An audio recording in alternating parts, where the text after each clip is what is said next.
नया साल का जश्न मनाया जाएगा कई जगहों पर, उस संदर्भ में भी हम लोग अलर्ट हैं विभिन्न जगहों पर। खास करके आपने जैसा कहा कि जो बॉर्डर एरिया है वहाँ पर हम लोग अलर्ट हैं, तो हर एक जगह हम लोग की सर्च इत्यादि आज सूचना के आधार पर हो रही है। नए साल में अब चंद दिन ही बाकी, लेकिन आपको बताते चले कि नए साल को मनाने के लिए पूरी तरीके से बिहार ही नहीं पूरा देश तैयार है। लेकिन जिस तरीके से बिहार में पूर्णतः शराबबंदी है और शराबबंदी पर लगाम लगाने के लिए एक तरीके से पूरी तरीके से बिहार पुलिस चौकन्ना हो गई है और अलग अलग जगह पे, यानी आपको बताते चले कि बिहार के सीमावर्ती सभी राज्यों की बॉर्डर या नेपाल के बॉर्डर को सील कर दिया गया। आपको बताते चले कि मद्य निषेध मंत्री सुनील कुमार ने साफ साफ कह दिया कि जो भी इसका उल्लंघन करते हुए अगर पकड़े जाएंगे तो उन पर कार्रवाई होगी। साथ ही साथ यानी जिस तरीके से जीतन राम मांझी ने जो बयान दिया उसको लेकर क्या कुछ करे, पहले आप वो सुनिए।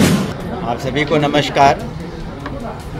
इसके बारे में हम लोग सचेत हैं और हम लोग का विभागीय पत्र भी निकला है कि हम लोग खास करके अभी जो क्रिसमस का त्यौहार मनाया गया उस वक्त भी हमारी जो टीमें थीं एंटी लिकर टास्क फोर्स की, इसमें एक्साइज के लोग भी हैं और पुलिस के लोग भी हैं, अलर्ट थे सभी जगह पर। और जो नया साल का जश्न मनाया जाएगा कई जगहों पर, उस संदर्भ में भी हम लोग अलर्ट हैं विभिन्न जगहों पर। खास करके आपने जैसा कहा कि जो बॉर्डर एरिया है वहाँ पर हम लोग अलर्ट हैं, तो हर एक जगह हम लोग की सर्च इत्यादि आज सूचना के आधार पर हो रही है। नए साल में पीते हुए या पीकर पकड़े गए तो किस तरह से कार्रवाई होगी, क्या कठोर कार्रवाई? देखिए, कानून तो स्पष्ट है कि अगर पहली बार कोई पीते हुए पकड़े गए तो उनको बेल मिलेगा, लेकिन अगर एक से ज़्यादा बार कोई पीते हुए पकड़े गए तो उनको जेल होगी।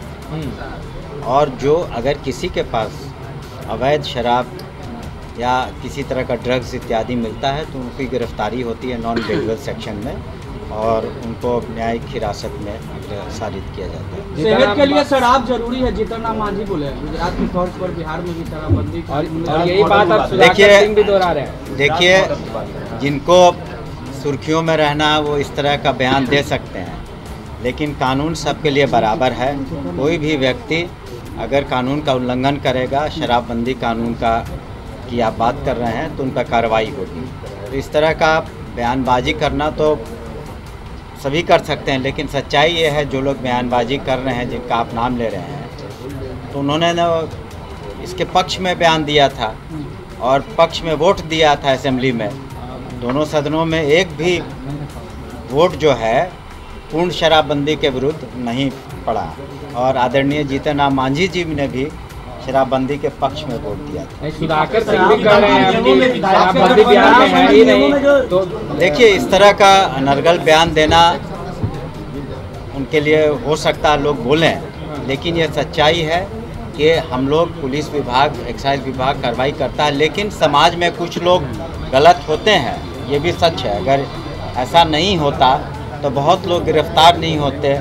शराब के धंधे में जो लिप्त हैं या कारोबारी हैं या सप्लायर हैं, मैन्युफैक्चरर हैं, तो उन लोगों की गिरफ्तारियां हुई हैं और भविष्य में भी होंगी जो कानून का उल्लंघन करेंगे। शराबबंदी में सहयोगी दल आरजेडी के विधायक सुधाकर सिंह ने मांझी के बयान का समर्थन किया है। आपके सहयोगी दल ये समर्थन कर रहे हैं? वो उनका निजी बयान हो सकता है, स्वतंत्र हैं कुछ भी कहने के लिए, लेकिन कानून तो यही है कि पूर्ण शराबबंदी है और जो भी उसका उल्लंघन करेगा, कोई भी स्टेटस हो उसका, उस पर कानूनी कार्रवाई होगी। स्वतंत्र हैं, हमने जैसे कहा कि अपने भावों की अभिव्यक्ति कर सकते हैं, लेकिन यहाँ पर पूर्ण शराबबंदी, नशाबंदी है और रहेगी। तो आपने सुन लिया किस तरीके से जीतन राम मांझी के बयान को पलटवार करते हुए मद्य निषेध मंत्री सुनील कुमार ने साफ साफ कह दिया है कि जिस तरीके से वो बयान दे रहे हैं ये गलत है, कहीं से कहीं अनर्गल बयान है। साथ ही सुधाकर सिंह को लेकर के उन्होंने कहा दिया कि वो जिस तरीके का बयान दे रहे हैं वो उनका अपना विचार हो सकता है, लेकिन जिस तरीके से उन्होंने साफ साफ ऐलान कर दिया कि अब नए साल के मौके पर कोई भी पकड़े जाएंगे तो जो नियम है उसी नियम के अनुसार कार्रवाई की गई जाएगी। और साथ ही बॉर्डर को पूरी तरीके से शराबबंदी को देखते हुए पूरी तरीके से जो बॉर्डर है यानी बिहार से जो भी सटे हुए दूसरे राज्य की सीमा है उसको सील कर दिया गया है। वीडियो देखने के लिए लाइक करें, सब्सक्राइब करें, साथ ही बेल आइकन दबाना न भूलें।